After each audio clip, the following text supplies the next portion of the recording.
I just sifted through my entire book collection while also gathering your responses on social media to rank the top 5 running books for beginner runners. I created this video to celebrate the release of my own book titled Run Smarter, and I'll be rewarding you as a viewer by sending you a free copy to your doorstep. I'll explain within this video how you can get the book, and I'll let you know now that it's the easiest process in the world, but you'll need to keep watching to find out. The book that made number 5 is titled The Happy Runner. Love the process, get faster, run longer.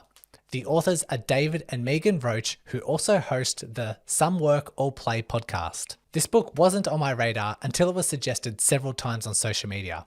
For example, over on Facebook, Jennifer recommended The Happy Runner, saying it reminds you that running above all else is supposed to be fun. So I bought the book and loved it so much that it made my list. The books I always recommend for beginner runners need to have 2 components. One, it needs to describe helpful training principles. And number 2, it should ignite someone's love for running. This book is a perfect combination of the 2, with a very casual writing style and no complicated running jargon, so anyone can pick it up and have a read without any prior running knowledge. The reason these books need to emphasize the love of running is because this sport can easily become competitive, either against yourself or others, and people can easily lose the enjoyment factor. Part 1 of this book contains Happy Runner Rules, which is about learning to embrace the journey rather than the final destination, accepting that some things are out of your control, and that running isn't always smooth sailing. Part 2 contains training principles and discusses training intensity, building the skill to run fast, and helping runners think years ahead, not just from race to race. Throughout the book, you'll even find real stories from successful athletes who have had personal breakthroughs as they learned to love the process of running. For the pros, I'll say it's very easy to read, whether you want to speed read it or take your time. Another one is every photo within this book has a photo of their dog. I'm a big dog person myself, and it also creates a good personal touch. Another pro, you'll sometimes come across a terms glossary if some terms such as lactate threshold doesn't make sense, so it's perfect for beginners. The cons are I couldn't really find an audio version of this book, whether it's out there or not, I just couldn't find it. So if you're looking for audiobooks to listen to during your run, you might have to skip this one and focus on the next 4 recommendations. Coming in at number 4 is The Run to the Finish. Subtitle, The Everyday Runner's Guide to Avoiding Injury, Ignoring the Clock, and Loving the Run. The author is Amanda Brooks, and on the back page it says, Run to the Finish is not your typical running book. While it's filled with useful strategic training advice and unique tips, at its core, it's about learning to love the run you've got without comparing yourself to other runners. This meets my 2 points I mentioned earlier. Number 1, training principles, and 2, the love for running. I also find that for beginner runners, they don't consider themselves as runners. This is usually because of like an unnecessary criteria that they've just made up. But this book is a reminder that you are a runner no matter how far or how fast you run, and you should be excited to be a runner and join the global running community without feeling intimidated. For example, a section of the book is labeled The Love of the Run You've Got, Good and Bad, and mentions the positives you can draw from a poor performance. In this section, it includes topics such as bad runs require our attention, bad runs give us new strength, and bad runs remind us to be grateful. To help ease you into the love of running, this book also contains fun quizzes, funny photos, and entertaining charts. For example, on page 66, it has a funny image saying no one ever died drowning in sweat, while also containing a list of 7 lies runners love telling.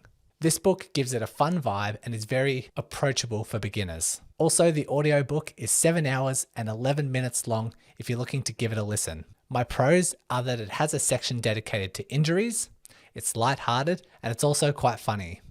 My con, while entertaining, I personally found myself skipping a lot of the lists, such as how to spot a runner on social media. This is just my preference, but I like to get stuck into something a little bit more practical. Book number 3 is titled What I Talk About When I Talk About Running by Japanese writer Maruki Murakami. I've heard of this book many times and I purchased it for this video, but I mainly listened to the audiobook version. The back of the book says it is equal parts travel log, training log, and reminiscence. This revealing memoir covers Murakami's 4-month preparation for the 2005 New York Marathon. The author is writing this book in real time about what running means to him. Therefore, each chapter has a date and a location. For example, chapter 3 will say September 1st, 2005 in Kauai, Hawaii, with the chapter title being Athens in Midsummer, Running Miles for the First Time. The book is exactly what the title describes. He talks about running, but also writes random stuff and random thoughts that pop into his head. The start of chapter 3 is a good example. It starts off with the author saying, yesterday was the last day of August. During this month, I ran a total of 217 miles. He then recalls his past monthly mileage, mentions his goal is to run the New York Marathon, then talks about his adjustments in his training schedule, his luck with injuries, energy levels, then talks about the weather, then talks about his favorite fruits, then talks about his love for naps. From a running perspective, you'll read his ideas around training, frequency, distance, and recovery.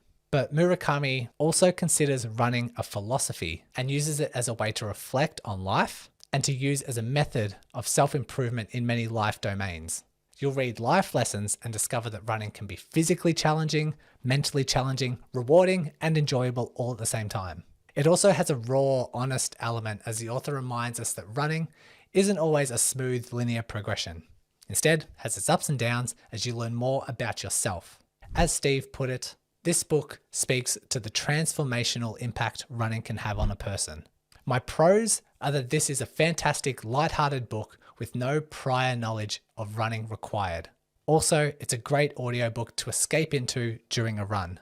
For my cons, it's on the smaller side in terms of pages and duration. So you might finish the book in 2 to 3 sessions and the audiobook is only 4 hours and 23 minutes long. Also, this is not for you if you're looking for an expert opinion or evidence-based guidance. It's purely one man's tale to spark motivation and transformation. Okay, let's talk about how you can get a free copy of the Run Smarter book. I've written this book for runners of any ability looking to raise their running IQ. As the subtitle explains, it contains evidence-based guidance and expert opinions to help you survive and thrive as a runner. Part 1 solely focuses on 10 principles to reduce your injury risk, while Part 2 has 10 principles to increase your running performance safely. As the author of this book, I can kindly tell Amazon to mail an author copy to an address anywhere Amazon can reach. All I need to do is pay for the printing and delivery costs, which I'll happily pay to say thanks for watching my content. The exciting part is I'll be giving one book away for every 1,000 views that this video receives. To enter the draw, all you need to do is like this video and leave a comment sharing your favorite book and why. It can even be one that's already been recommended. Or if you haven't read any books, just leave a comment saying you want to participate in the book giveaway. Once I see your comment, I'll add you to my giveaway list. And every time this video reaches an extra 1,000 views, I'll use a random number generator and select a winner. You will also stay on the list until you win. So if you're watching this now and there's less than 1,000 views, if it eventually reaches 10,000 views, that means you have 10 chances to win. If you are a winner, I'll reply to your comment with my email address and we can talk through details. I also have a bunch of giveaway ideas for the future, including merch or other books or even shoes. So if this interests you and you haven't subscribed yet, do so now so that you're notified when I have a new giveaway video. Okay, onto my final top 2 books, and you might have guessed by now what my number 1 book will be. But I'm excited to talk to you about it because it's surrounded in a bit of controversy. But before I dive into that, let's go to book number 2, which is 80-20 Running. The tagline is Run Stronger and Race Faster by Training Slower. The book's author is Matt Fitzgerald, who is a very prolific author of running books. I was even blessed to have Matt on the Run Smarter podcast, and he was kind enough to leave a back page quote on the Run Smarter book. But even before my personal interactions, I held him in the highest regard for delivering excellent running content. If you aren't familiar with the 80-20 rule, the premise is that 80% of your training should be dedicated to low intensity, leaving only 20% to push into harder efforts. This made it to number 2 because this is an element of running that a lot of beginners get completely wrong. Recreational running isn't like a team sport where you start early with a coach to tell you the fundamentals. Instead, we start without guidance and just hope for the best. We intuitively understand that starting with short distances and gradually building up is the safest approach, but the intensity of the exercise is often misunderstood and can have dire consequences. I've even seen beginner runners hear about this training method and believe they're putting it into practice, but still running too fast on their easy days. The tagline is, "Run stronger and race faster by training slower." And I would actually add, increase enjoyment. Because if a lot of your training is at a moderate to high intensity, you'll quickly burn out and lose the love for running.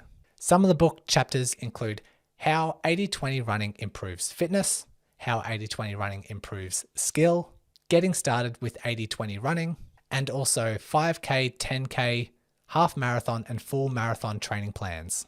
After reviewing the running research extensively and mentioning the 80-20 rule in my own book, I can let you know now that this golden ratio works for novice runners all the way up to elites. John mentioned on Facebook that he recommended this book and said that this book has made me run so much faster. And another comment on Instagram said, "I'm learning a lot. Information isn't too difficult to grasp and is great for people wanting to start running or people like me who are recovering from not very smart training tactics." The audiobook is 5 hours and 41 minutes long, and the first pro that I need to include is the fact that the book revolves around a crucial principle that all runners need to learn. The only con that I can think of is that static training plans by design are limited and may need to be tailored for you as a runner, but is a good template to start. If you want to learn more about the 80-20 rule, I've created another video explaining how it works to increase your speed and decrease your risk of injury.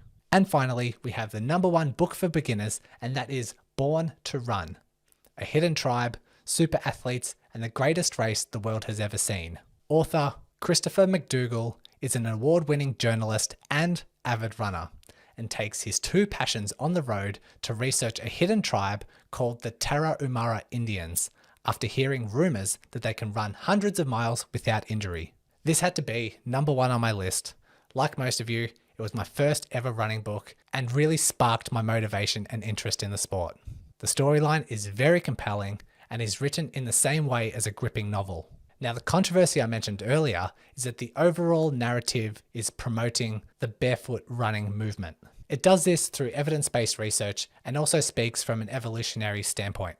For example, page 171 mentions 3 painful truths. Painful truth #1, the best shoes are the worst, and reports that you are 123% more likely to get injured with a top-of-the-line shoe compared to a cheap shoe. This is followed by painful truth #2, saying that feet like a good beating, and painful truth #3, saying that human beings are designed to run without shoes. This book caused a barefoot movement for almost a decade, and I recommend you read this with a grain of salt. Either the book itself has cherry-picked evidence, meaning that they just find research papers that fit their narrative and ignore the rest, or more research has come out since that publication to refute the barefoot running claims. Don't get me wrong, minimalist shoes and barefoot running might be right up your alley, provided that you allow the necessary transition process, but as a blanket statement that everyone should be barefoot running is no longer recommended by professionals. And I'm not saying this because I have a grudge with barefoot runners. In fact, most of the running that I do is spent in minimalist shoes, and I love those types of shoes. But I am trying to put my own preferences aside when delivering this advice. With this disclaimer aside, it is an excellent book for beginner runners. The back page says that McDougall's incredible story will not only engage your mind, but inspire your body when you realize that you, indeed all of us, were born to run. Over on Instagram, Kirsten said that this book was the catalyst for her to start running and then her first 50K. And another over on Instagram saying, "I really enjoyed it, and it's not really what I expected. Barefoot running was only just a small part of it." The pros are that this book is perfect for inspiration. It will heighten your passion for the sport, plus the audiobook is 11 hours and 6 minutes long, so plenty of running time and value. The cons, like I said before, it does have some cherry-picked or outdated evidence to suit the narrative of the book, so just be wise to not just read the book and straight away go and buy barefoot shoes. Now is the time to follow the instructions I mentioned earlier so you can get in the draw and I can send the Run Smarter book to your doorstep. Thanks for watching.